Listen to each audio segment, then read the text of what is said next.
I was cleaning my garage when a police officer knocked on my door. "Sir, your wife was in a fatal car accident an hour ago." It was impossible. "No, she's upstairs asleep." The officer looked confused. I led him upstairs to our bedroom. Officer drew his weapon. "Sir," he said, "step away from her." That isn't. So there I was, elbow deep in my garage sanctuary, wrestling with the guts of my '98 Camaro like some grease-stained suburban warrior. The engine had been giving me grief all week, sputtering and wheezing like my old man after his third pack of Marlboros. But hey, at least car problems make sense. You diagnose the issue, you fix it, and boom, problem solved. If only life worked that way, right? The radio was blasting some classic rock garbage that made me feel younger than my 42 years, and I was actually enjoying myself for once. No office politics, no client complaints, no Marissa nagging me about tracking oil through the house. Just me, my tools, and the satisfying challenge of bringing something broken back to life.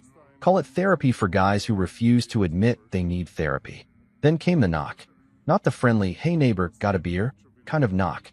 This was the official, "Your life's about to get royally screwed" variety. 3 sharp raps that cut through my metallic-induced haze like a machete through butter. I wiped my hands on an old rag that had seen better decades and trudged to the door, already annoyed at whatever Girl Scout or Jehovah's Witness was about to waste my Saturday afternoon. But it wasn't a kid peddling cookies or salvation. Standing on my doorstep was Officer Bruce Jackson, looking like he'd rather be anywhere else on planet Earth. The guy was built like a linebacker, but carried himself with the weight of bad news. His uniform was soaked from the October rain that had been hammering our little slice of suburbia all day, and his hat sat in his hands like he was attending a funeral. Which, as it turned out, he basically was. "Sir," he started, and already I didn't like where this was heading. "Cops don't show up at your door on Saturday to tell you you've won the lottery. Are you David Mercer?" "Depends who's asking," I shot back, because being a smartass is apparently my default setting when I'm nervous. "But yeah, that's me. What's this about, officer?" Jackson cleared his throat and looked me dead in the eye with the kind of expression they probably teach at cop school, somewhere between sympathetic and professional, like he was reading from a script he'd memorized but hoped he'd never have to use. "Sir, I'm afraid I have some difficult news. Your wife, Marissa Mercer, was involved in a fatal car accident approximately an hour ago." The words hit me like a sledgehammer to the chest. Fatal accident. Marissa. My brain tried to process this information, but it felt like trying to solve calculus while drunk. For a moment, the world went completely silent except for the sound of rain hitting the pavement and my own heartbeat doing a drum solo in my ears. Then I did something that probably seemed completely insane to Officer Jackson. I laughed. Not a happy laugh, mind you, but one of those bitter, incredulous sounds that bubbles up when reality decides to take a hard left turn into crazy town. "No," I said, shaking my head like a dog trying to get water out of its ears. "No, that's impossible. You've got the wrong guy, wrong house, wrong universe maybe. Marissa's upstairs asleep. She's been battling a headache all day and went to bed early." The confusion that spread across Jackson's face should have been my first clue that something was seriously off in Denmark. Cops deal with denial all the time. They're probably used to people refusing to accept bad news. But this wasn't denial confusion. This was, "What the hell is this guy talking about" confusion. "Sir," he said slowly, like he was talking to someone who might be having a mental breakdown, "we have positive identification. The vehicle was registered to Marissa Mercer at this address. We found her purse, her driver's license." "Then you found the wrong purse," I interrupted, already heading toward the stairs. "Come on, I'll show you. She's right upstairs, probably wondering why we're making so much noise." Jackson followed me, his hand instinctively moving to rest near his service weapon, a detail that should have sent up more red flags than a communist parade, but I was too focused on proving him wrong to notice. We climbed the stairs to the master bedroom, and I called out like I had 1,000 times before. "Marissa, honey, there's someone here who thinks you're dead. Come tell this nice officer how very much alive you are." I pushed open the bedroom door with the confidence of a man who was absolutely certain he was about to make a cop look like an idiot. The room was dark, curtains drawn against the gray afternoon light, but I could see the familiar shape under the covers. Blonde hair fanned across the pillow, just like always. My wife, my Marissa, exactly where I'd left her. See, I said triumphantly, reaching for the bedside lamp. One very much alive. The light clicked on, and Officer Jackson's entire body went rigid. His hand moved to his gun with the kind of speed that suggested years of training and several close calls with danger. "Sir," he said in a voice that had gone from sympathetic to deadly serious in about half a second, "step away from the bed." Now, what? What? But even as I asked the question, my brain was starting to catch up with what my eyes were seeing. Something was wrong. Very, very wrong. The hair was right, the clothes looked familiar, but there was something off about the way the body lay there. Too still. Too perfect. That isn't a person, Mr. Mercer, Jackson said, his weapon now partially drawn. That's a mannequin. My stomach dropped somewhere into the vicinity of my shoes. A mannequin. Not my wife. Not a person at all. Just a department store dummy dressed up in Marissa's clothes, wearing her jewelry, positioned in our bed like some sick joke. For a moment that felt like a century, I just stood there staring at this thing that had fooled me completely. The makeup was perfect, the wig was Marissa's exact shade of blonde, even down to the little curl she always got behind her left ear. Someone had gone to incredible lengths to create this illusion. But why? "Mr. Mercer," Jackson's voice cut through my shock. "I'm going to need you to explain what's going on here. Where is your wife?" That's when it hit me. The realization that made my blood run colder than a Minnesota winter. This wasn't some random coincidence. This wasn't grief making me hallucinate. Someone had planned this. Someone had carefully, deliberately set up this elaborate charade. Someone wanted me to believe Marissa was both dead and alive simultaneously. I thought back to this morning, to Marissa kissing me goodbye before I headed to the garage. Her lips had been cold, I remembered now, unusually cold, and she'd seemed distant, distracted. She'd claimed she had a headache and was going to rest, but looking back, there had been something else in her eyes. Something that looked almost like guilt? I don't know. I whispered, and for the first time in my adult life, I meant it completely. I honestly don't know where my wife is. Outside, I could see my neighbor Tom Redding pretending to rake leaves while obviously straining to hear every word. The whole neighborhood would be buzzing about this within the hour. David Mercer, whose wife died in a car accident, but was also sleeping upstairs as a mannequin. It sounded like the setup to a really twisted joke, except nobody was laughing. Jackson was talking into his radio, calling for backup and crime scene techs, but his words sounded like they were coming from underwater. My world had just been flipped upside down and shaken like a snow globe, and I was still trying to figure out which way was up. But even in my shock, one thought kept hammering at my brain like a persistent headache. This level of planning, this attention to detail, this elaborate setup, it wasn't the work of some random psychopath. This was personal. This was someone who knew me, knew Marissa, knew our routines and our house, and exactly how to make me look like either a victim or a suspect. Someone had set the stage for the performance of a lifetime, and I was standing right in the middle of it, not knowing if I was supposed to be the hero, the villain, or just another prop in someone else's twisted game. The rain kept falling outside, washing away whatever evidence might have been there, and I stood in my bedroom staring at a fake version of my wife while trying to figure out where the real one had gone and why she'd left a mannequin in her place. Welcome to the worst Saturday of my life. Let me tell you something about mannequins. They're creepy as hell under the best circumstances. Stick one in a department store window wearing the latest fall fashion, and it's just another part of the retail landscape. But dress one up in your wife's favorite pajamas, complete with her wedding ring and that little scar on the wrist from when she tried to cook Thanksgiving dinner in 2018, and suddenly you're living in a Stephen King novel. I couldn't stop staring at the thing. Whoever had crafted this masterpiece of deception had clearly majored in how to mind screw your husband 101, with a minor in theatrical design. The attention to detail was absolutely insane, and I mean certifiably, straitjacket-worthy insane. They'd even painted a tiny beauty mark on the left shoulder, the one Marissa always complained about, but I'd always found adorable. For about 30 seconds there, I'd been completely fooled. Hell, I'd been ready to introduce Officer Jackson to my very much alive wife and watch him shuffle away red-faced with apologies. Instead, I was standing in my bedroom feeling like I'd been sucker-punched by reality, while a cop treated me like I might be the next subject of a Netflix true crime documentary. Jesus Christ, I muttered. running a hand through my hair. This is seriously messed up.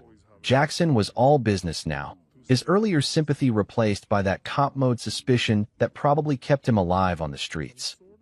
His eyes kept darting between me and the mannequin like he was trying to figure out if I was a grief-stricken widower or a complete psychopath. "Mr. Mercer," he said, and his voice had that careful, measured tone they use when they think you might snap at any moment. "I need you to walk me through your day. When was the last time you actually saw your wife, your real wife, alive and moving around?" That should have been an easy question. Married couples see each other all the time, right? Morning coffee, quick kisses goodbye, mundane conversations about whose turn it is to take out the trash. Except when I really tried to think about it, my brain kept hitting these weird blank spots. "This morning," I said, but even as the words left my mouth, they felt wrong somehow. "She kissed me before I went out to work on the car. Said she had a headache and was going to lie down."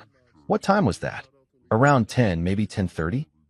I was trying to sound confident, but doubt was creeping in like water through a cracked foundation. She seemed, I don't know, off. Distracted. Jackson was scribbling in his little notebook like my life story was suddenly fascinating literature. Off how? That was the million-dollar question, wasn't it? How do you explain that your wife of 16 years seemed like a stranger in her own skin? That her kiss felt mechanical, like she was going through the motions? That she'd been clutching her phone like it contained state secrets? She's been weird lately, I admitted, hating how that sounded but unable to come up with a better description. Secretive. Always on her phone, jumping when it rang. New perfume, new clothes, staying out later than usual. I figured she was planning something for our anniversary next month, you know? Maybe a surprise trip or something. The look on Jackson's face suggested he was thinking about entirely different kinds of surprises. The kind that involved divorce lawyers and private investigators, not romantic getaways. Any marital problems, Mr. Mercer? Financial troubles? Anyone who might want to hurt either of you? Standard questions, I guess, but they hit uncomfortably close to home. Our marriage had been, well, let's just say we weren't exactly poster children for wedded bliss lately. The spark had dimmed somewhere between the mortgage payments and the routine of middle-aged suburban life. We'd become roommates more than lovers, two people sharing space and bills, but not much else. But hurt us? That seemed extreme. Nothing that would lead to this, I said, gesturing at the mannequin. We had our issues, sure, but what couple doesn't after 16 years? We weren't fighting or anything. Just coasting, I guess. Jackson's radio crackled to life, some dispatcher babbling about crime scene units and additional officers. The cavalry was coming, which meant my house was about to become Grand Central Station for every cop, detective, and forensics nerd in the county. That's when I noticed Tom Redding had abandoned all pretense of yard work and was standing at the edge of my property with his phone out, probably live streaming the whole drama to Facebook. Nothing like a good neighborhood scandal to spice up a boring Saturday, right? Wonderful, I muttered. The vultures are gathering. Jackson followed my gaze and nodded grimly. We'll need to canvass the neighborhood anyway. Someone might have seen something unusual. Unusual? Yeah, because my life hadn't crossed that line about 20 minutes ago. As we waited for backup, I found myself studying the mannequin more closely, looking for clues about who might have created this elaborate fake-out. The craftsmanship was professional. This wasn't some Halloween store dummy dressed up for kicks. Someone with serious skills had put this together. The jewelry, I said suddenly. That's Marissa's actual jewelry. The wedding ring, that bracelet I got her last Christmas, even those little diamond earrings she wears every day. Jackson perked up. You're sure? Positive. I should know. I paid for most of it. I leaned closer, being careful not to actually touch anything. Which means whoever did this had access to her personal belongings. They didn't just study her from a distance. They got close enough to take her things. Or she gave them willingly, whispered a nasty little voice in the back of my head. Maybe this wasn't some stranger's elaborate scheme. Maybe this was an inside job. The sound of sirens was getting closer, and I could see neighbors starting to emerge from their houses like prairie dogs sensing drama. Mrs. Henderson from across the street was pretending to water plants that had been dead since July, while the college kids next door had abandoned their perpetual video game marathon to gawk from their front porch. Mr. Mercer, Jackson said, I have to ask, do you have somewhere you can stay tonight? Family, friends? This house is going to be a crime scene for a while. Crime scene. The words hit me like a slap. My home, the place where Marissa and I had built our life together, was now officially a crime scene. Yellow tape and fingerprint powder and strangers trampling through our private spaces, looking for clues to a mystery I didn't even understand yet. My brother, I said automatically. Daniel. He lives about 2 hours away. Good. I'll need his contact information. Jackson was still writing in that damn notebook. One more thing. Can you think of anyone who might have known your wife's schedule well enough to predict when she'd be away from the house?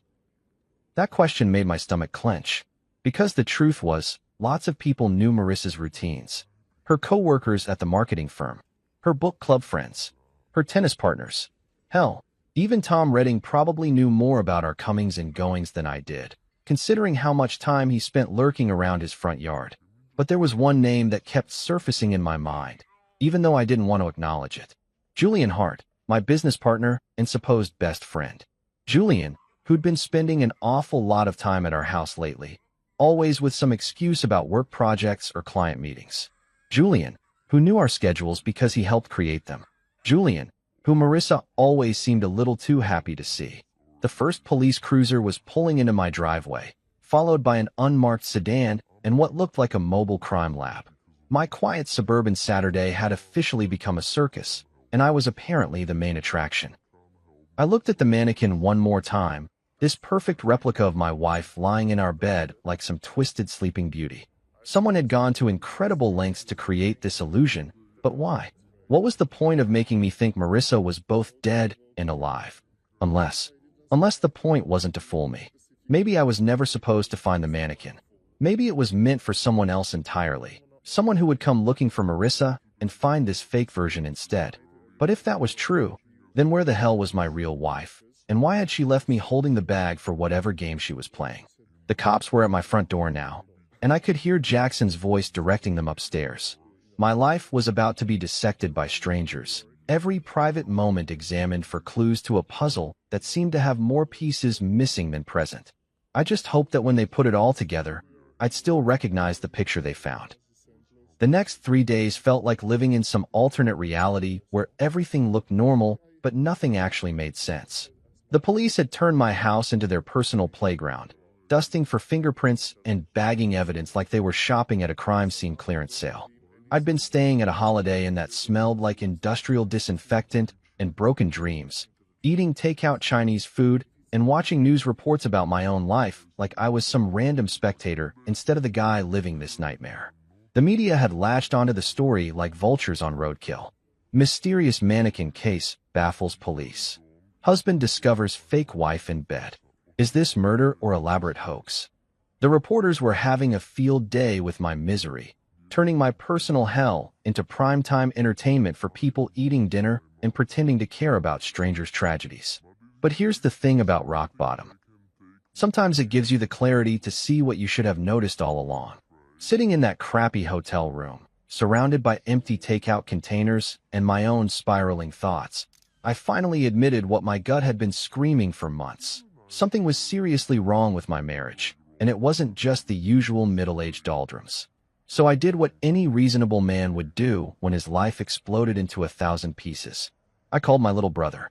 Daniel Mercer was everything I wasn't, spontaneous where I was methodical, rebellious where I played by the rules, and annoyingly perceptive about people's bullshit where I preferred to give everyone the benefit of the doubt.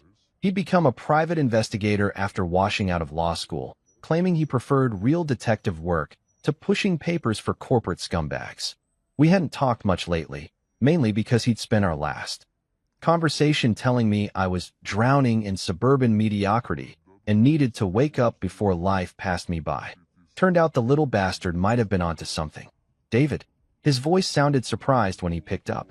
Jesus, I heard about Marissa on the news. Are you okay? Define okay, I said, staring at the water stain on the hotel ceiling that looked disturbingly like a map of my current mental state. My wife is supposedly dead, but someone left a mannequin in our bed dressed like her, and the cops are treating me like I'm either a victim or a suspect, depending on what day it is. Holy shit. Daniel had never been one for subtle reactions. That's seriously messed up, even by my standards. Where are you now? Holiday Inn on Route 9. living the dream and eating lo mein for breakfast. Listen, Danny, I need your help. Something's been off with Marissa for months, and I think this whole thing might be connected to whatever she's been hiding. There was a pause, and I could practically hear the gears turning in his head. Daniel might be a screw-up in the traditional sense, but when it came to sniffing out lies and deception, the guy was like a bloodhound with trust issues. What kind of off, he asked. So I told him everything. The late-night phone calls that ended abruptly when I walked into the room. The new clothes that definitely weren't purchased on our usual budget. The way she'd started password protecting her laptop and keeping her phone face down during dinner. The sudden interest in girls' nights out that seemed to happen with suspicious frequency. And you never thought to, I don't know, ask her about any of this? Daniel's tone had that familiar edge of little brother superiority that used to make me want to give him a wedgie. I'm not the jealous husband type, I said defensively. I trusted her. We've been married 16 years. You don't just start spying on your wife because she's acting a little weird. Dude, Daniel said, and I could hear him shaking his head through the phone. You're not the jealous type. You're the oblivious type. There's a difference. 3 days later, Daniel showed up at my hotel room, carrying a manila folder that looked like it weighed about as much as my remaining faith in humanity. He'd always been the kind of guy who could dig up dirt on a saint, but I wasn't prepared for the archaeological expedition he'd apparently conducted into my wife's secret life. Sit down, he said, which is never what you want to hear when someone's holding evidence of your personal catastrophe. That bad? I asked, but I was already reaching for the bottle of whiskey I'd picked up at the liquor store next to the hotel. Some conversations require liquid courage. That bad? He opened the folder like he was revealing classified government secrets, which in a way, I guess he was. The first photo hit me like a sucker punch to the solar plexus. Marissa, my wife of 16 years, walking out of the Marriott downtown with her hand on the arm of Julian Hart, my business partner and supposed best friend. Son of a bitch, I whispered. It gets worse, Daniel said, spreading out more photos like he was dealing cards in the world's worst poker game. Marissa and Julian in his car. Marissa and Julian having lunch at a restaurant I'd never heard of. Marissa and Julian looking at each other like they were teenagers sneaking around behind their parents' backs. But the real kick in the teeth came with the next batch of photos. Marissa meeting with some guy I didn't recognize in a coffee shop, sliding him an envelope thick enough to choke a horse. Then another meeting, this time with a woman who looked like she'd stepped out of a spy movie, all designer clothes and suspicious glances. Who are these people? I asked, though I was pretty sure I didn't want to know the answer. The guy's name is Lucas Kane, Daniel said, consulting his notes like he was reading my obituary. He's what you might call a life transition specialist. Helps people who want to disappear start fresh somewhere new. New identities, new backgrounds, the whole 9 yards. And the woman? That's where it gets really interesting. She works for a company that specializes in financial, let's call it redistribution. They help people move money around in ways that make it very difficult to track. I poured myself another whiskey and tried to process this information. My wife wasn't just cheating on me. She was planning to vanish completely, taking God knows how much of our money with her. There's more, Daniel said, and I realized he was just getting warmed up. I managed to get into some of her online activity from the past 8 months. She's been taking pictures, David. Lots of pictures. He pulled out printouts of what looked like insurance documents, bank statements, and business contracts. All taken with a phone camera, all from my home office. My private files, my company documents, even the safe combination I'd written down and hidden in my desk drawer like an idiot. She's been documenting your entire financial life, Daniel said. Bank accounts, investment portfolios, insurance policies, business partnerships. This isn't just about running away with her boyfriend. This is about taking you for everything you're worth. I stared at the evidence of my wife's betrayal, feeling like I'd been living with a stranger for months without realizing it. Every kiss, every "I love you," every moment of supposed marital contentment had been a lie while she systematically prepared to destroy my life. How long? I asked. Based on what I can trace, at least 8 months of active planning. But the thing with Julian probably goes back further than that. 8 months. While I'd been working my ass off to build our future, she'd been planning my destruction. While I'd been worrying about her headaches and mood swings, She'd been photographing my most sensitive documents and planning her escape route. So what now? I asked. I mean, the cops think she's dead, but she's obviously not. Do I tell them about this? Do I file for divorce against a dead woman? What's the protocol here? Daniel leaned back in the uncomfortable hotel chair and gave me that look, the one that meant he was about to suggest something that would either save my life or land me in federal prison. You could do that, he said slowly. You could be the good little Boy Scout, turn over all this evidence, and let the system sort it out. Marissa and Julian would probably get arrested eventually. You'd lose half your assets in a messy divorce, and your business would probably tank from all the negative publicity. Or, Daniel said, and his smile was absolutely predatory. You could let them think their plan is working while you put together a much better one. I looked at my little brother, sitting there in that crappy hotel room with evidence of my wife's betrayal spread out like a battle plan, and realized that maybe it was time to stop being the good guy who always played by the rules. After all, they'd started this game. The least I could do was finish it. Tell me more, I said, and poured another drink for both of us. Because apparently, I was about to become someone I'd never been before, someone who fought back instead of just taking the hit. And honestly, after 16 years of being the reliable, trustworthy, predictable husband, the idea felt pretty damn good. They wanted to erase me? Fine. Let's see how they liked being erased instead. Planning revenge, it turns out, is a lot like planning a wedding. Except instead of choosing flowers and cake flavors, you're figuring out how to systematically destroy the people who tried to destroy you first. And let me tell you, I was about to throw the wedding of the century. The beauty of Marissa and Julian's plan was also its fatal flaw. It relied entirely on me being the same trusting, oblivious schmuck I'd been for the past 16 years. They'd counted on me playing the grieving widower while they disappeared into their new life with my money, never suspecting that good old reliable David might actually have some teeth hidden behind all that suburban niceness. Well, surprise, motherfuckers. Turns out the family dog can bite when you corner him. Daniel and I spent the next week holed up in that hotel room like a couple of conspiracy theorists, mapping out every detail of their scheme and figuring out how to turn it inside out. The plan that emerged was beautiful in its simplicity. If Marissa wanted to fake her death, I'd let her. Hell, I'd help her. The only difference was that her new life wouldn't be quite the tropical paradise she was expecting. First, I needed someone to play the corpse. That's where Riley Ward came in, a favor I'd been saving for years without knowing it.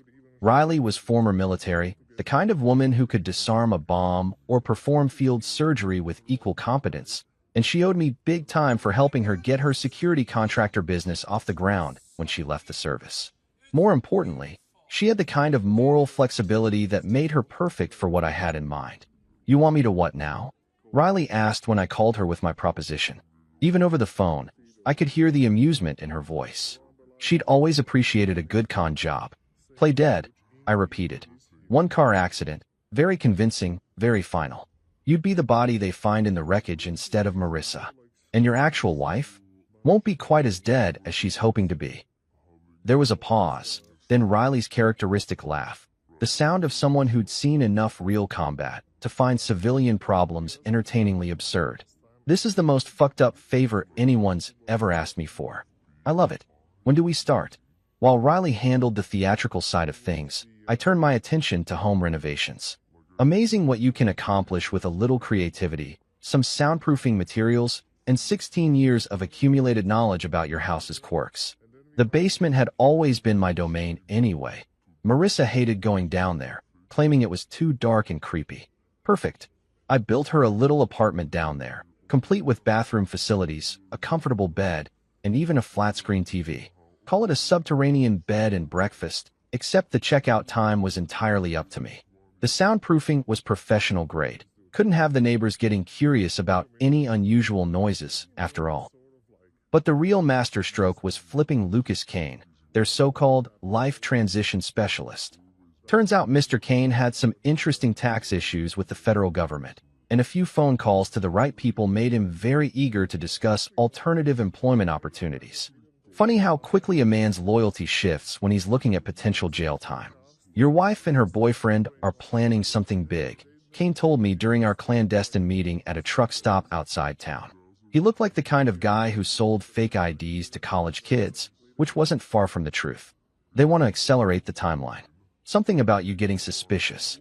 How accelerated? This weekend.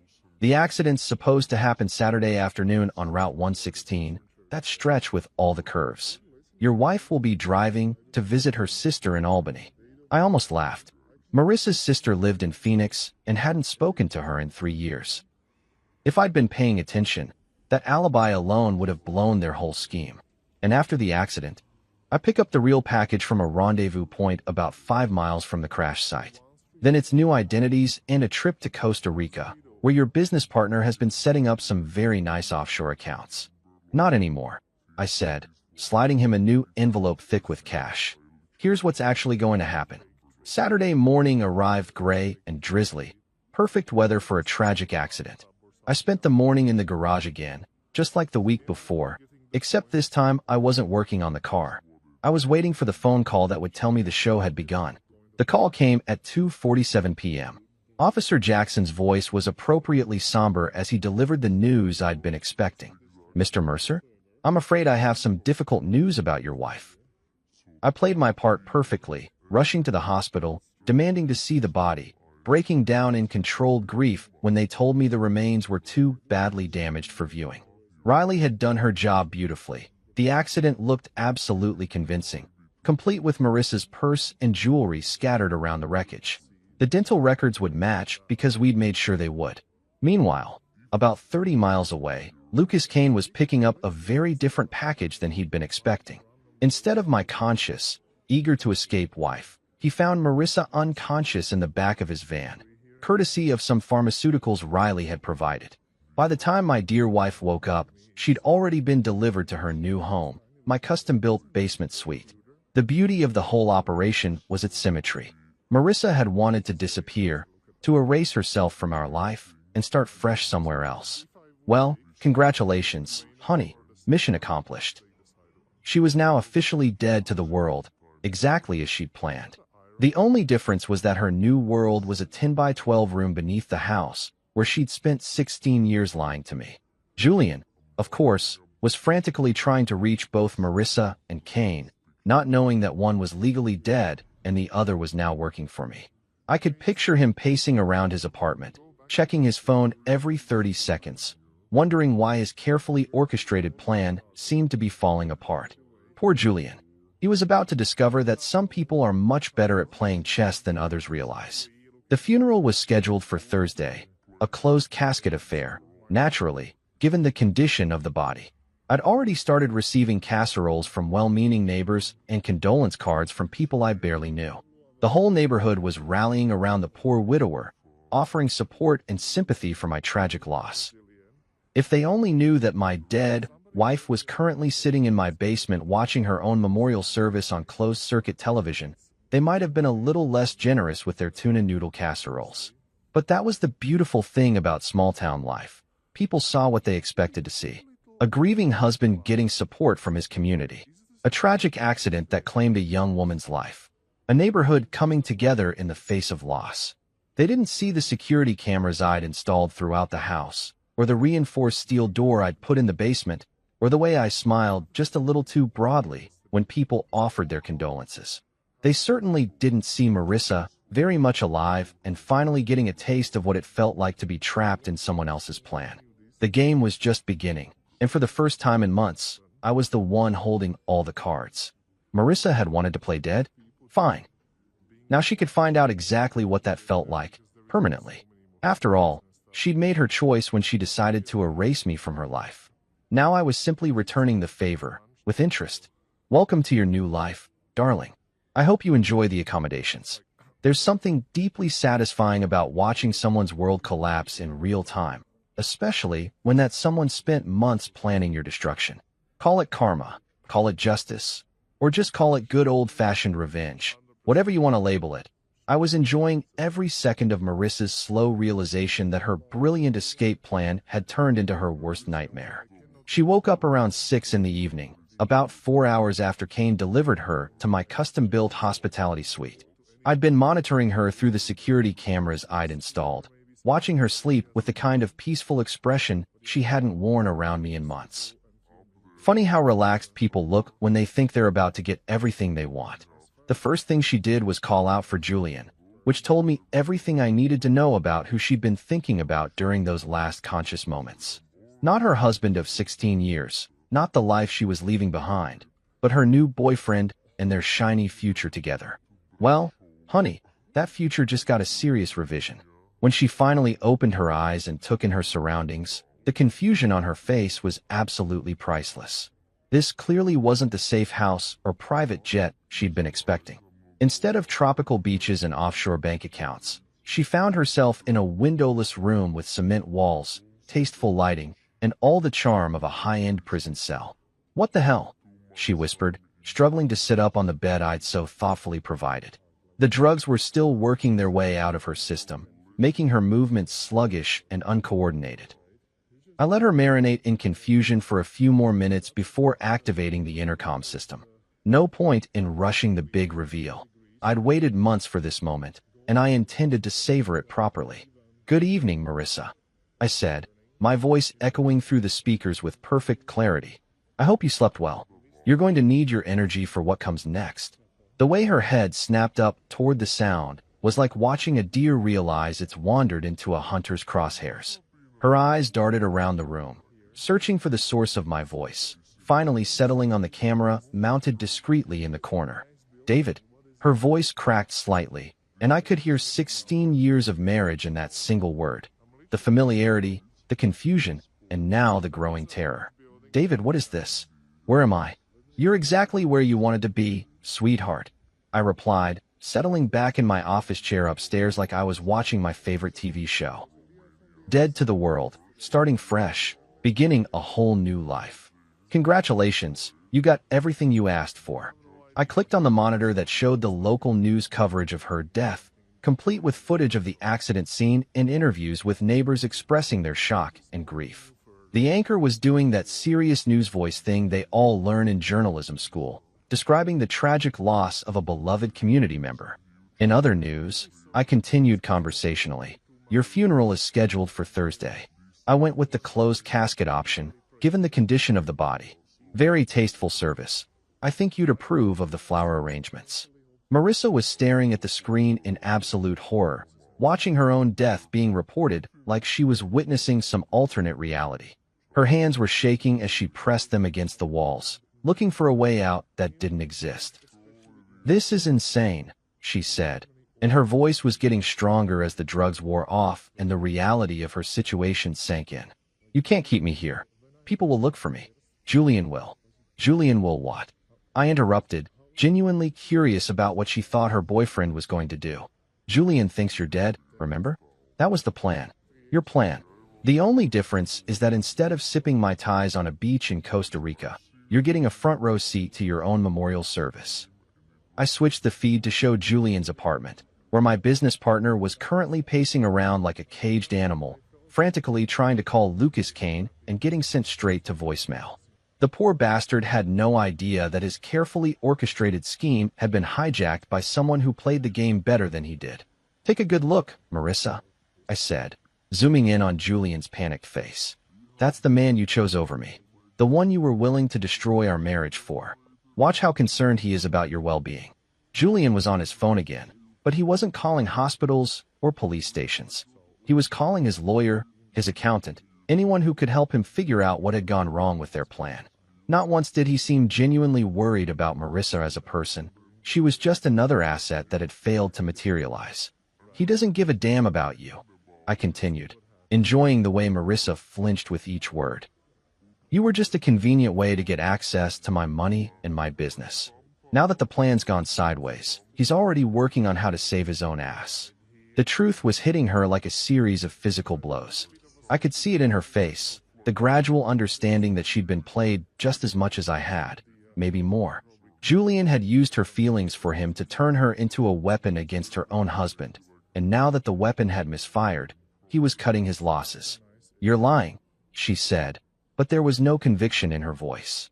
She was watching Julian on the screen, seeing the same selfish panic that I was seeing, and the evidence was pretty damn conclusive. "Am I?" I asked. "Let's test that theory, shall we?" I switched to another camera feed, this one showing Julian's latest phone call. The audio was crystal clear thanks to some very expensive surveillance equipment Daniel had helped me install. "I don't care where she is," Julian was saying to someone on the other end. "The whole thing's blown up. I need new papers and a way out of the country before the feds start asking questions about those offshore accounts." Marissa's face went white as she listened to the man she'd betrayed her marriage for discussing her disappearance like a minor inconvenience. No concern for her safety. No questions about whether she was hurt or scared or in danger. Just cold, calculating self-preservation. "Still think he loves you?" I asked. She slumped against the wall, and for the first time since this whole nightmare began, I saw something in her eyes that looked like genuine regret. Not for getting caught, not for the failure of her plan, but for the choices that had led her to this moment. "Why?" she whispered. "Why this instead of just, I don't know, divorce? You could have taken half of everything and walked away." "Half?" I laughed, and it wasn't a pleasant sound. "Marissa, you weren't planning to leave me half of anything. You were planning to take it all and disappear. Those photos you took of our financial documents, the meetings with your identity specialist, the offshore accounts Julian set up, you wanted to erase me completely." I leaned forward, speaking directly into the microphone so she could hear every word clearly. "So that's exactly what I'm doing to you. You wanted to be dead to the world? Congratulations. You're officially deceased, buried, mourned, and forgotten. Your old life is over, just like you planned. The only difference is that your new life comes with some unexpected accommodations." She was crying now, finally understanding that her elaborate scheme had turned into her own prison. Every decision she'd made, every lie she'd told, every betrayal she'd planned had led her to this windowless room where she could watch the world move on without her. "Please," she said, and the word came out broken and desperate. "Please, David. I'm sorry. I made a mistake. I can fix this. We can fix this." "Fix what?" I asked. "Our marriage? That died months ago when you started planning my destruction. Your relationship with Julian? He's already abandoned you. Your old life? That's buried 6 feet under with Riley Ward playing your corpse." I stood up from my chair, getting ready to head downstairs for our first face-to-face conversation since her death. "No, Marissa," I said. "There's nothing left to fix. There's only what comes next, and for the first time in months, I'm the one who gets to decide what that looks like." The look of absolute despair on her face was everything I'd hoped for and more. She'd played the game of deception and betrayal, thinking she was so much smarter than her boring, predictable husband. Now she was about to learn what it felt like to be completely at someone else's mercy. And frankly, after what she'd put me through, my mercy was in pretty short supply. While Marissa was getting acquainted with her new accommodations and the crushing reality of her situation, I had a business partner to deal with. Julian Hart had always been the slick one in our partnership. Designer suits, perfect hair, and the kind of smile that made clients think they were getting something special. Too bad he'd never learned the difference between being clever and being smart. The beauty of having someone like Daniel in your corner is that private investigators know all sorts of interesting people, including several who specialize in making bad situations look a whole lot worse than they actually are. Within 24 hours of Marissa's death, Julian was about to discover that his problems were just getting started. I spent Monday morning playing the grieving widower, accepting condolences from co-workers and nodding sadly when people told me how sorry they were for my loss. Julian showed up at the office around 10, looking like he'd spent the weekend wrestling with his conscience and losing badly. His usual polished appearance was slightly off, wrinkled shirt, 5 o'clock shadow at 10 in the morning, and eyes that darted around like he was expecting federal agents to burst through the windows at any moment. "David," he said, putting on his best friend act and wrapping me in one of those awkward man hugs that's supposed to convey deep emotion. "Jesus, man, I'm so sorry. I can't believe Marissa's gone." The irony was absolutely delicious. Here he was, comforting me over the death of the woman he'd been planning to run away with, and he had no idea that she was currently sitting in my basement watching this whole performance on closed-circuit television. "Thanks, Julian," I said, playing my part with the kind of understated grief that would make community theater directors weep with joy. I can't wrap my head around it, you know?" She was fine when I left for the garage that morning, and then I let my voice trail off and ran a hand through my hair. the picture of a man struggling to hold it together. Julian nodded sympathetically, but I could see the wheels turning behind his eyes. He was probably wondering if I suspected anything, if I'd found any evidence of their affair, if his carefully constructed alibi was going to hold up under scrutiny. What he didn't know was that his alibis were about to become the least of his problems. "Listen," he said, glancing around the office like he was worried about being overheard. "If you need anything, time off, help with the business, whatever, just say the word. We're partners, but more than that, we're friends. I've got your back." Friends. Right. The kind of friend who spends months planning to destroy your life and steal your wife. But I just nodded gratefully and told him I appreciated the support. That afternoon, while Julian was at lunch with a client, the first shoe dropped. Two men in cheap suits showed up at our office, flashing badges and asking questions about Julian's recent financial activities. They were actors Daniel had hired, armed with fake IDs and enough authentic-looking paperwork to fool anyone who wasn't expecting to be conned. "We're with the Financial Crimes Division," the taller one announced to our receptionist, loud enough for half the office to hear. "We need to speak with Mr. Julian Hart about some irregularities in his banking records." By the time Julian returned from lunch, the entire office was buzzing with rumors about federal investigations and financial crimes. The fake agents had left behind just enough paperwork to make it look official, including a very convincing subpoena for Julian's financial records. I watched him read the subpoena through my office window, and it was like watching a man realize his house was on fire while he was still trapped inside.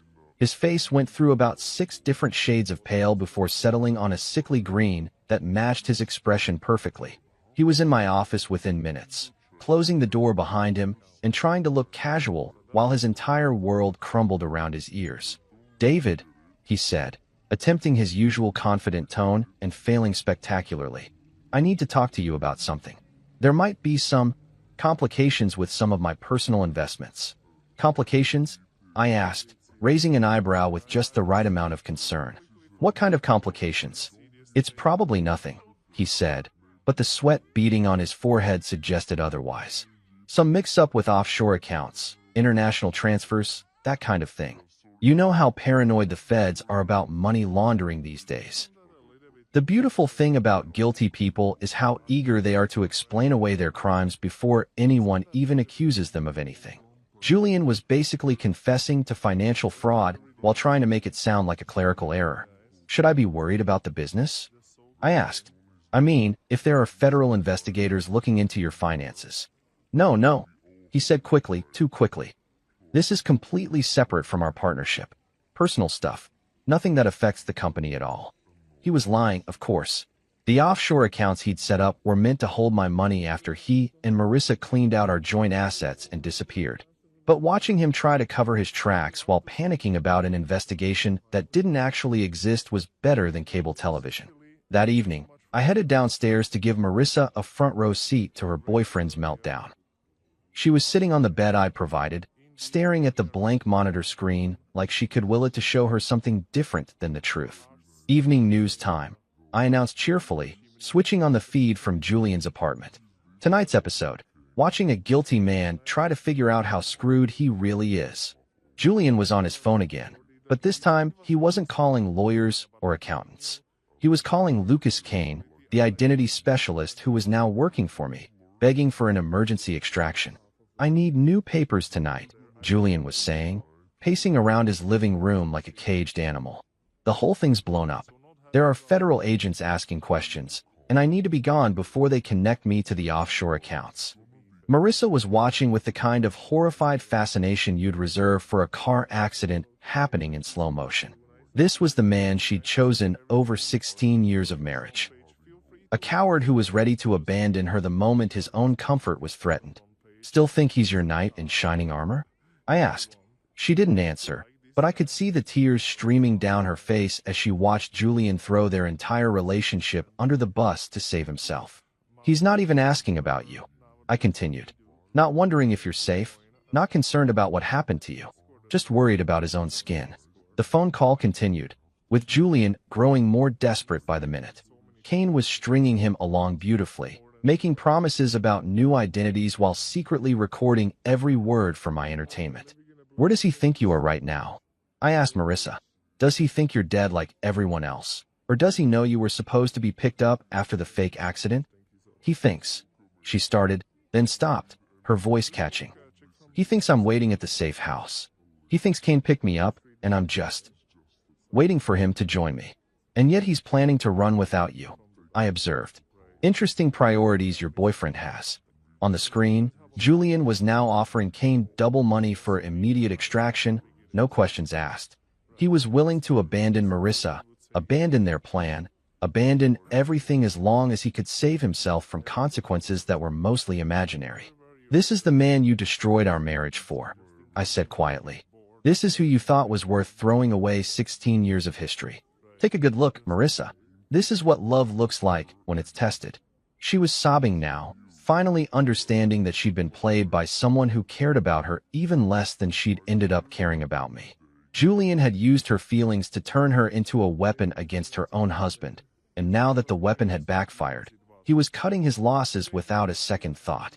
Please, she whispered, not looking away from the screen. Please turn it off. I can't watch anymore. Oh, but this is just the beginning, I said, settling into a chair I'd placed specifically for these viewing sessions. Tomorrow, things get really interesting. You wanted a front row seat to a new life, remember? Well, here it is. Your boyfriend's about to learn what happens when you mess with the wrong guy's family. The panic in Julian's voice was music to my ears, and the despair on Marissa's face was the perfect harmony. They'd started this game thinking they were so much smarter than everyone else, so much more deserving of happiness and wealth and freedom. Now they were about to discover that sometimes the quiet, reliable guy in the corner is the most dangerous player at the table. The thing about destroying someone's life is that timing is everything. You can't just blow up their world all at once. That's amateur hour, the kind of revenge that lacks artistry and leaves everyone feeling unsatisfied. No, proper destruction requires patience, precision, and the kind of dramatic build-up that would make Shakespeare proud. Julian Hart was about to get the full theatrical experience. I'd spent Tuesday night setting the stage while he panicked in his apartment, calling every contact he had in his desperate attempt to disappear before the fake federal investigation closed in on him. What he didn't realize was that his frantic phone calls were being monitored by Daniel, who was building a beautiful case file of actual criminal activity to hand over to the real authorities. See, here's the thing about fake investigations. Sometimes they uncover real crimes. Julian's offshore accounts weren't just theoretical. They were stuffed with money he'd been skimming from our business for months. His panic had led him to move funds around in ways that violated about 17 different federal banking laws. The irony was absolutely delicious. My fictional frame-up was about to become a very real prosecution. Wednesday morning arrived gray and drizzly. Perfect weather for watching a man's life implode in spectacular fashion. I got to the office early, positioning myself with a clear view of the parking lot and a fresh cup of coffee. The show was about to begin, and I didn't want to miss a single moment. Julian showed up at 8:47 a.m. looking like he'd spent the night wrestling with demons and losing badly. His usually perfect hair was disheveled, his designer suit looked like he'd slept in it, and his eyes had that wild, cornered animal look that comes from knowing you're completely fucked but not knowing exactly how fucked you are yet. He was carrying a briefcase that I knew contained fake passports, cash, and probably a one-way ticket to somewhere without extradition treaties. Poor bastard actually thought he was going to make it out of this mess. At 9:15 a.m., 3 black SUVs pulled into our parking lot with the kind of synchronized precision that screams federal law enforcement. But these weren't Daniel's actors. These were the real deal, complete with authentic badges, actual arrest warrants, and the kind of serious expressions that come from years of putting white-collar criminals behind bars. I watched through my office window as Julian saw the vehicles and literally stumbled backward, his face going through that same sick color palette I'd enjoyed so much the day before. His hands were shaking as he fumbled for his phone, probably trying to call Lucas Kane for that emergency extraction that was never going to come. The agents moved with practiced efficiency, surrounding the building while their colleagues marched through our front entrance like they owned the place. Our receptionist pointed them toward Julian's office, and I could see her mouth forming the words, "He's right over there," with the helpful enthusiasm of someone who had no idea she was directing a man's complete destruction. Julian tried to run. actually tried to bolt for the back exit like he was in some kind of action movie, clutching his briefcase full of evidence and moving with all the grace of a panicked giraffe. The agents were on him before he made it 10 feet, professional and polite as they explained that he was under arrest for wire fraud, money laundering, and conspiracy to commit tax evasion. The look on his face when they cuffed him was absolutely priceless. Pure, undiluted terror mixed with the dawning realization that his carefully constructed life was over. He kept looking around the office like he expected someone to rescue him, to explain that this was all a misunderstanding, to make it all go away with the right phone call or the right amount of money.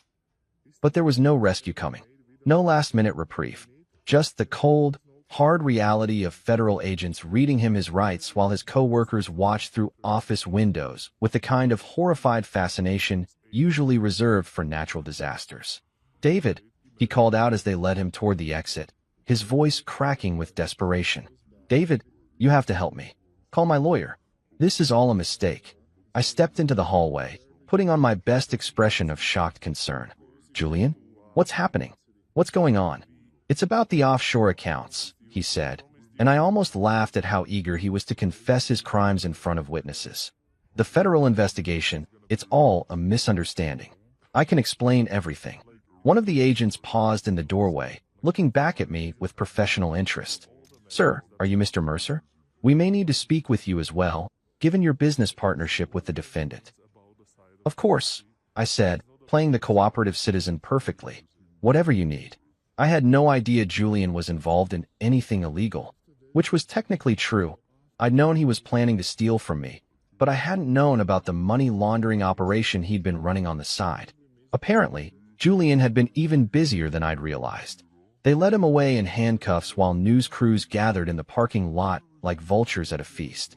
By noon, Julian's arrest was the lead story on every local news channel, complete with footage of him being stuffed into the back of a federal vehicle and speculation about the extent of his crimes. That afternoon, I made my way downstairs to share the good news with Marissa. She was sitting exactly where I'd left her, staring at the blank monitor screen with the kind of hollow expression that comes from having your entire worldview shattered in the span of a few days. "Have I got a treat for you?" I announced cheerfully, switching on the news feed.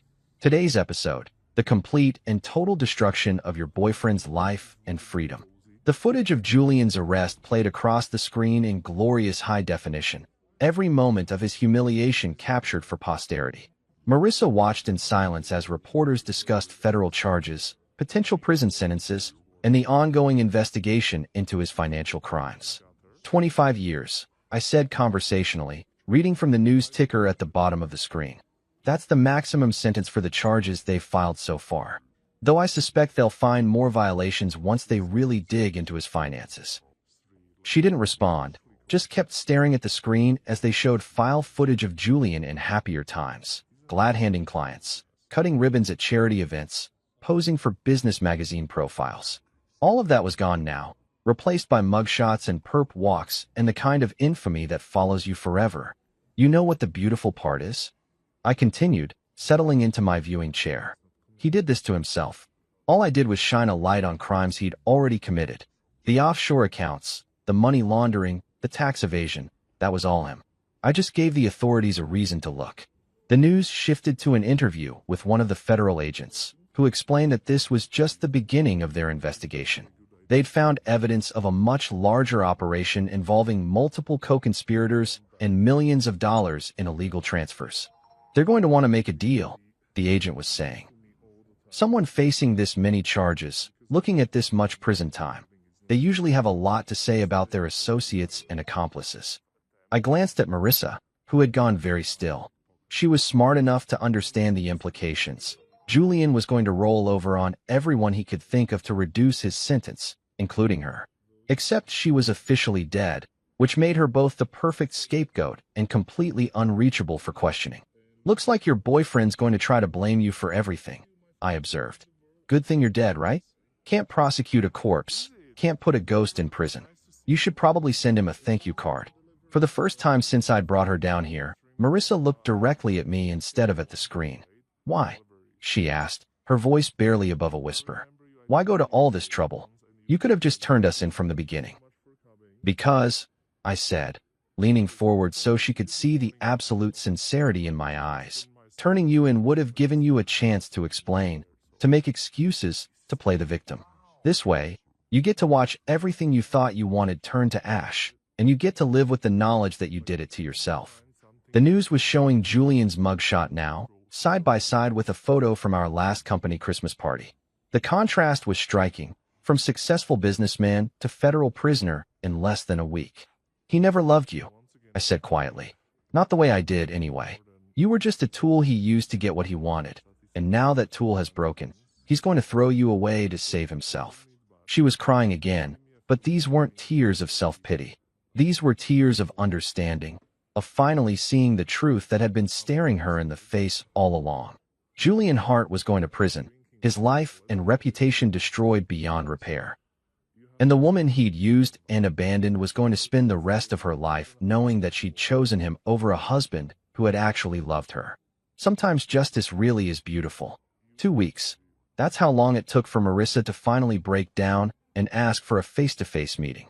2 weeks of watching her former life play out on the monitors above her head while she sat in her subterranean prison, coming to terms with the fact that everything she'd thought she knew about love, loyalty, and Julian Hart had been a carefully constructed lie. I have to admit, she lasted longer than I'd expected. Most people would have cracked after a few days of solitary confinement with nothing but their own guilt and the crushing weight of their bad decisions for company. But Marissa had always been stubborn. It was one of the things I'd admired about her back when I still thought she was the woman I'd married instead of the stranger who'd spent months planning my destruction. The request came through the intercom on a Thursday evening, her voice hoarse from crying and rough from 2 weeks of minimal conversation. "David," she said, and I could hear the exhaustion in every syllable. "Please, I need to see you. Face to face. Just please." I'd been waiting for this moment, planning for it, rehearsing what I would say when she finally reached the point where she understood exactly how completely she'd screwed herself. But hearing the defeat in her voice, the absolute brokenness of a woman who'd finally run out of hope, I felt something I hadn't expected, a tiny, almost imperceptible twinge of the love I'd once felt for her. Almost. I made her wait another hour before I went downstairs, because even broken people need to understand who's in control. When I finally opened the steel door to her little apartment, she was sitting on the edge of the bed with her hands folded in her lap, like a child waiting to be scolded. She looked like hell. 2 weeks without natural sunlight, without her usual skincare routine, without the expensive salon treatments she'd always considered essential, had stripped away the polished veneer of the woman who'd kissed me goodbye that last morning. Her hair hung limp and unwashed, her skin was pale and blotchy, and her eyes were red-rimmed and hollow. This was what Marissa looked like without the armor of her carefully constructed life, and the sight of her hit me harder than I'd anticipated. "Hello, sweetheart," I said, keeping my voice neutral as I took the chair I'd placed in the corner for exactly this moment. "You wanted to talk?" She looked up at me, and for a second I saw a flash of the woman I'd fallen in love with 20 years ago, vulnerable, uncertain, reaching out for comfort that she wasn't sure she deserved. "Why?" she whispered. "Why this instead of divorce? You could have taken half of everything and walked away. You could have destroyed me in court, taken our daughter, made me the villain in a very public breakup. Why this elaborate revenge?" It was a fair question, one I'd been asking myself during the quiet moments when I wasn't actively orchestrating her psychological torture. The answer was more complicated than I'd expected it to be. "Because divorce would have been civilized," I said finally. "Divorce would have implied that we were two reasonable adults who'd simply grown apart, who could shake hands and split our assets and wish each other well. But that's not what happened, is it?" She shook her head, tears starting to flow again. "What happened," I continued, "is that you decided I was disposable, not worth the effort of couples therapy or honest conversation, or even the basic courtesy of asking for what you wanted. You decided that the easiest solution was to erase me completely. Take my money, destroy my business, disappear with my partner, and leave me with nothing but the wreckage of a life I'd spent 20 years building." "I know," she said, and her voice was barely audible. "I know I was wrong. I know I hurt you. But David, keeping me here like this, it's not going to bring back what we had." I don't want back what we had. I replied, and I meant it. What we had was built on a lie. You spent our entire marriage pretending to be someone you weren't, and I spent it being too blind and trusting to see what was right in front of my face. Why would I want that back? She was crying harder now, ugly sobs that shook her whole body. Then what do you want? What's the point of all this? That was the question, wasn't it? What did I want from this elaborate revenge scheme? What was the end game that would make all the planning and expense and risk worthwhile? I want you to understand what it feels like, I said quietly. To have your entire life stripped away by someone who's supposed to love you. To watch everything you thought was real turn out to be a performance. To realize that the person you trusted most in the world saw you as nothing more than an obstacle to their happiness. I understand, she said desperately. I do understand. I see what I did to you, and I'm sorry. I'm so sorry, David. I know sorry doesn't fix anything, but I need you to know that I regret every choice I made. Do you? I asked. Do you regret cheating on me, or do you regret getting caught? Do you regret planning to destroy my life, or do you regret that your plan failed? She was quiet for a long moment, considering the question with the kind of honest self-reflection that our marriage had lacked for years. Both, she said finally. I regret all of it. The affair, the planning, the lies, the betrayal. But mostly I regret not having the courage to just talk to you about how unhappy I was. It was the first genuinely honest thing she'd said to me in months, maybe years. And despite everything she'd done, despite the elaborate revenge I'd constructed around her betrayal, I found myself believing her, which made what came next both easier and harder than I'd expected. Here's what's going to happen, I said, leaning forward in my chair. You have a choice to make. Option 1, you stay dead. Permanently. I've created a very comfortable life for you down here. Better food, more entertainment options, even some books and puzzles to keep your mind occupied. You'll be safe, fed, clothed, and completely erased from the world above. Her eyes widened in horror. David, you can't. Option 2. I continued, cutting off her protest. I help you disappear for real. New identity, new background. Enough money to start over somewhere far away where no one will ever connect you to Marissa Mercer or this whole mess. You get to live, but you lose everything. Your name, your history, your family, your daughter. The mention of our daughter hit her like a physical blow. Lila was 19, a sophomore in college, and as far as she knew, her mother had died tragically in a car accident. The funeral had been beautiful, the grief genuine, and Lila's tears over her mother's grave had been some of the most heartbreaking moments of my life. Lila, Marissa whispered. My baby girl. How is she? Is she okay? She's fine, I said. Sad, obviously, but handling it better than I expected. She's stronger than either of us gave her credit for. Could I see pictures? Just to know she's all right. And there it was, the one request I'd been waiting for, the one thing I could give her that might make this nightmare worthwhile for both of us. If you choose option 2, I said, if you agree to disappear completely and never try to contact either of us again, I'll make sure you get pictures. Updates on how she's doing, major milestones, that kind of thing. Not often, and not forever, but enough to know she's happy and healthy. She was sobbing again, but this time it wasn't just grief and self-pity. This was the sound of a mother's heart breaking as she realized she was about to lose her child forever. Why would you do that? She asked. After everything I've done, why would you be kind to me? Because despite everything you've done, I said, you're still Lila's mother. And because somewhere underneath all the lies and betrayal, there's still a tiny piece of the woman I used to love. The choice I was offering her wasn't really a choice at all. Option 1 was slow psychological torture disguised as mercy, while option 2 was exile and erasure with just enough humanity to make it bearable. But it was more than she'd planned to give me, and we both knew it. How long do I have to decide? She asked. You don't, I replied, standing up from my chair. You've already decided. You just need to say it out loud. She looked up at me with eyes that held 20 years of shared history, the good times and the bad, the love and the betrayal, the beginning and now the end. I want to see my daughter grow up, she whispered. Even if it's just in pictures. Even if she never knows I'm alive. Then it's settled, I said, heading for the door. Tomorrow, you become someone else entirely. And Marissa Mercer stays buried where she belongs. I paused at the threshold, Looking back at the woman who'd been my wife, my partner, my biggest mistake, and my most elaborate revenge. For what it's worth, I said, I'm sorry it came to this. So am I, she replied. So am I. 3 months after Marissa Mercer was buried in Greenwood Cemetery, Clara Hayes walked into Murphy's Hardware in Whitefish, Montana, carrying a resume that was completely fabricated and a story about starting over after a messy divorce. The owner, a gruff 60-something guy named Frank Murphy who'd never met a sob story he couldn't relate to, gave her the job managing his books and inventory without asking too many questions.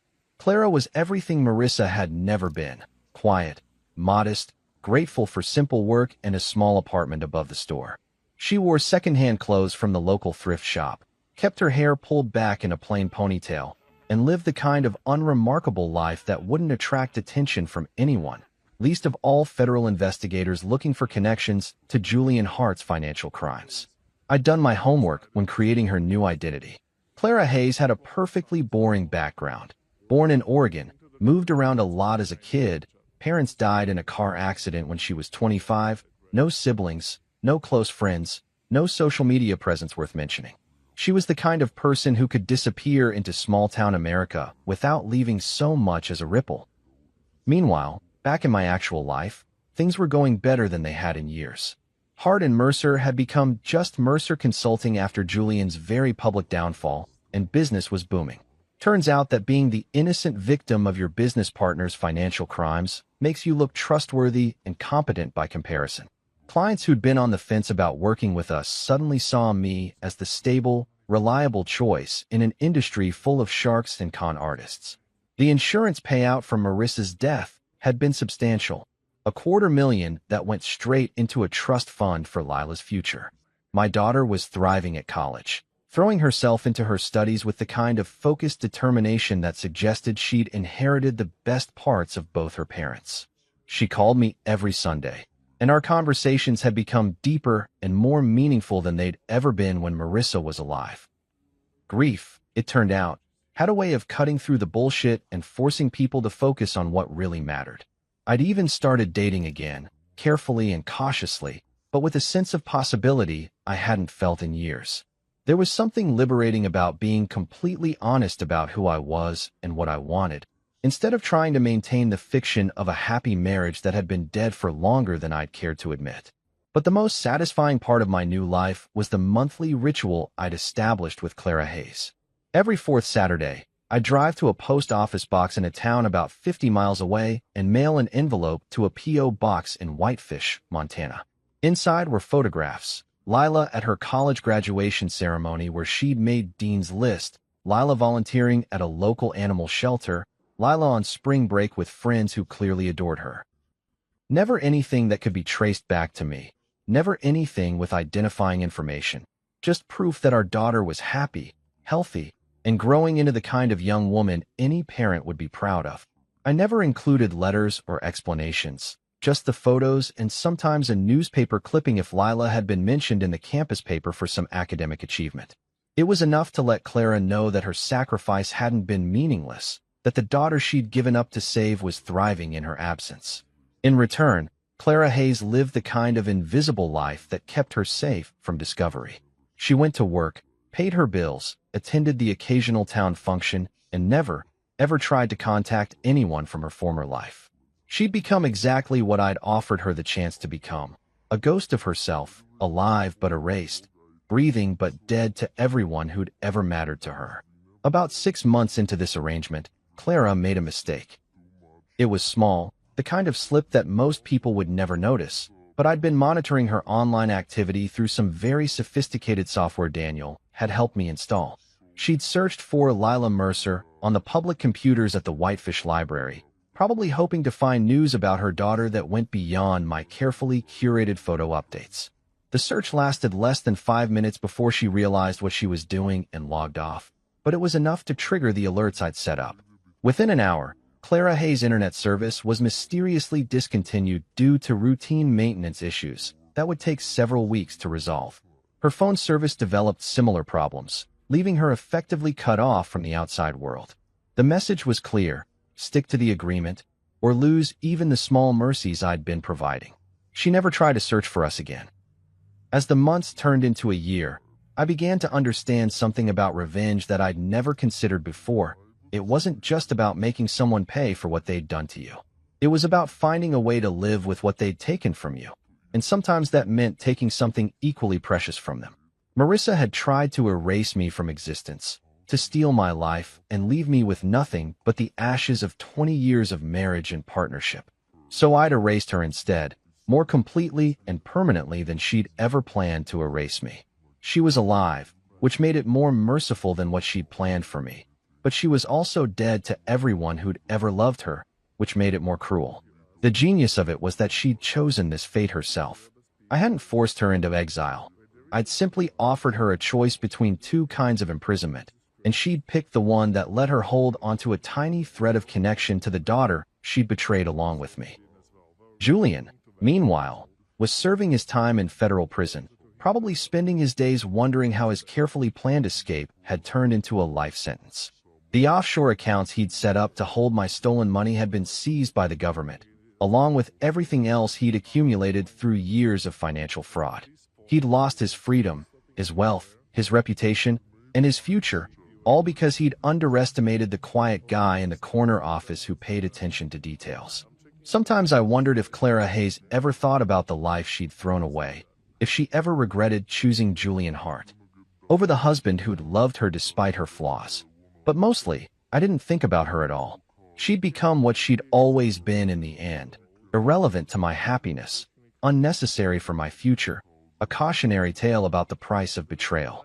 Lila called me on a Tuesday evening in November, bubbling with excitement about her plans for Thanksgiving break and her new boyfriend who wanted to meet her family. She sounded so much like her mother had at that age, enthusiastic, optimistic, full of dreams about the future, that it took my breath away for a moment. "I wish Mom could meet him," she said, and there was still sadness in her voice when she talked about Marissa, but it was the clean grief of loss rather than the complicated pain of betrayal. She would have loved him. He's studying engineering, just like you. She would have. I agreed, and meant it. The Marissa that Lila remembered, the loving mother who'd never missed a school play or soccer game, had been real, even if the wife I'd thought I knew had been a fiction. "I love you, Dad," Lila said. "I'm proud of how strong you've been through everything." "I love you too, sweetheart," I replied. "More than you'll ever know." After we hung up, I sat in my office looking at the photos on my desk. Lila at various stages of growing up, the family we'd been before betrayal had poisoned everything, the life we'd built together before I'd learned how much of it had been a lie. Tomorrow I'd mail another envelope to Montana, another set of pictures showing Clara Hayes that the daughter she'd sacrificed everything for was thriving without her. It was a small cruelty wrapped in mercy, a reminder that some choices couldn't be undone and some prices were too high to ever fully pay. But tonight, I was just a father who loved his daughter and a man who'd found his way back to happiness after having it stolen from him. Sometimes justice wasn't about punishment or revenge. Sometimes it was simply about rebuilding something better from the wreckage of what had been destroyed. And sometimes that was enough. 5 years. That's how long it took for our carefully constructed house of cards to face its ultimate test. 5 years of Clara Hayes living her invisible life in Montana. 5 years of me building something better from the ashes of my destroyed marriage. And 5 years of Lila growing into the kind of young woman who made every sacrifice worthwhile. The day was perfect. One of those crisp May afternoons that made you believe in fresh starts and happy endings. I was standing in the packed auditorium of State University, watching my daughter walk across the stage to receive her engineering degree, and feeling proud enough to burst. She'd graduated summa cum laude, landed a job with a prestigious firm in Seattle, and was planning to move in with the boyfriend I'd actually grown to like, a rare achievement for any father of a 24-year-old daughter. Lila looked radiant in her cap and gown, beaming as she shook hands with the dean and posed for the official photographer. 5 years of grief had taught her to appreciate life's victories, to savor moments like this instead of taking them for granted. She'd channeled her pain over losing her mother into academic excellence and a determination to make the most of every opportunity. As I watched her accept her diploma, I thought about all the people who weren't there to see this moment.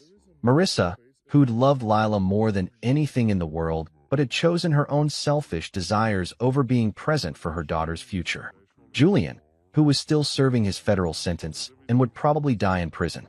All the people who'd been part of our lives before betrayal had burned everything down and forced us to rebuild from scratch. The ceremony was long, as these things always are, filled with speeches about bright futures and endless possibilities. I found myself scanning the crowd during the boring parts, looking at all the proud families taking pictures and recording videos of their graduates. Somewhere in that sea of faces, I spotted the university president's wife, a few local politicians trying to look important, and my blood turned to ice. There, in the back row of the auditorium, wearing oversized sunglasses and a baseball cap pulled low over her face, was a woman I'd have recognized anywhere.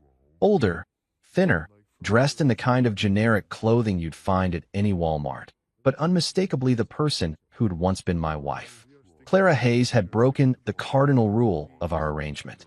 She'd left her exile in Montana and come to see the daughter she was supposed to be dead to forever. For a moment, I felt something I hadn't experienced in 5 years, genuine fear. Not for myself, but for Lila.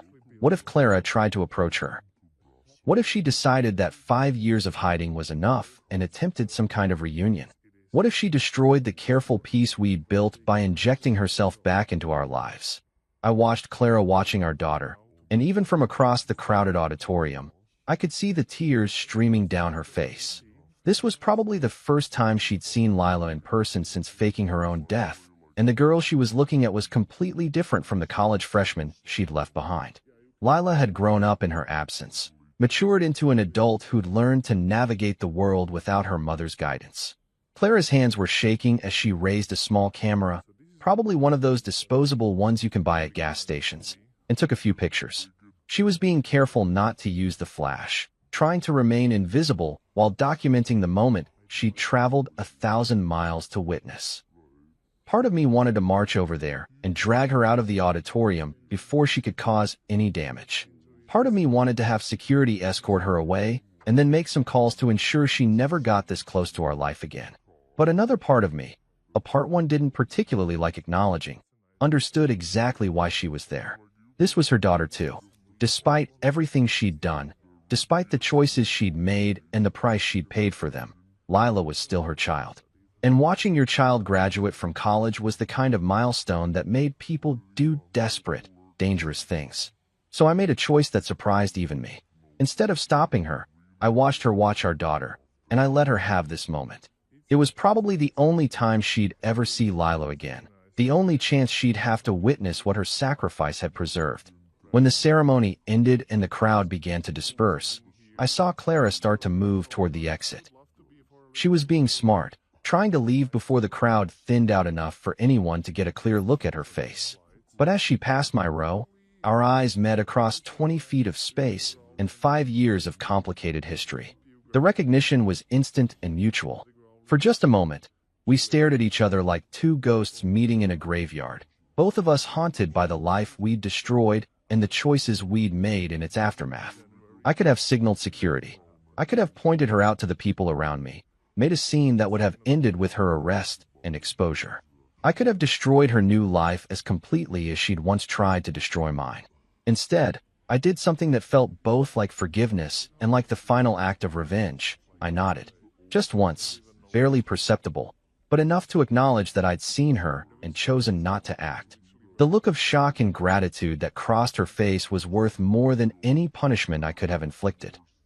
She understood what that nod meant, that I was still in control, still the one making the rules, but that I was choosing mercy over justice for this one moment. She mouthed 2 words that I could read clearly even across the distance between us. Thank you. Then she was gone, disappearing into the crowd like she'd never been there at all. 20 minutes later, I was standing outside the auditorium with Lila and her boyfriend Mark, taking the kind of family photos that would eventually end up in frames on mantelpieces and office desks. Lila was glowing with happiness, talking a mile a minute about her plans for the future and how excited she was to start her new job. I wish Mom could have been here, she said, hugging me tightly as Mark snapped pictures. She would have been so proud. She would have, I agreed, and for the first time in 5 years, I meant it without any bitterness or irony. She loved you more than anything in the world. I know, Lila said. I feel her with me sometimes, you know? Like she's still watching over me somehow. If she only knew how literally true that statement was. Later that evening, after the graduation dinner and the celebration drinks and all the tearful goodbyes, I sat in my hotel room and thought about the woman in the crowd. Clara Hayes would go back to Montana now, back to her invisible life and her small apartment above Murphy's Hardware. But she'd have something she hadn't had before. Recent memories of her daughter, proof that the choice she'd made had been worth the price she'd paid. 3 days later, I received a text message from an unknown number. Just 2 words, "Thank you." I deleted it immediately, just like I'd done with the only other message Clara had ever sent me. But this time, I found myself smiling as I erased the evidence of our contact. Justice, I'd learned, wasn't always about punishment. Sometimes it was about understanding that everyone pays a price for their choices, and sometimes the people who hurt you are paying a price that's already high enough. Clara Hayes would live the rest of her life knowing that she'd chosen to betray the people who loved her most. She'd wake up every morning in exile, surrounded by strangers who would never know her real name or her real story. She'd go to sleep every night knowing that her daughter was growing up without her, building a life that had no place for the woman who'd given her life. That was punishment enough. And allowing her one stolen moment to see what she'd preserved through her sacrifice? That wasn't weakness or forgiveness. It was proof that I was the one who got to decide what justice looked like. 5 years after Marissa Mercer had tried to erase me from existence, I was successful, respected, and surrounded by people who loved me for who I actually was instead of who they wanted me to be. My daughter was thriving, my business was booming, and my future looked brighter than it had in decades. Meanwhile, the woman who'd tried to destroy me was living under an assumed name in a town where nobody knew her history, getting by on minimum wage and whatever mercy I chose to show her. I'd won. Completely, totally, and permanently. And the best part? She knew it too. Sometimes the most perfect revenge is simply living well while your enemies live with the consequences of their choices. And sometimes, if you're very lucky and very patient, you get to be generous in victory without giving up any of the control you fought so hard to reclaim. Justice wasn't just about punishment, it was about balance. And after 5 years of careful orchestration, the scales had finally settled exactly where they belonged.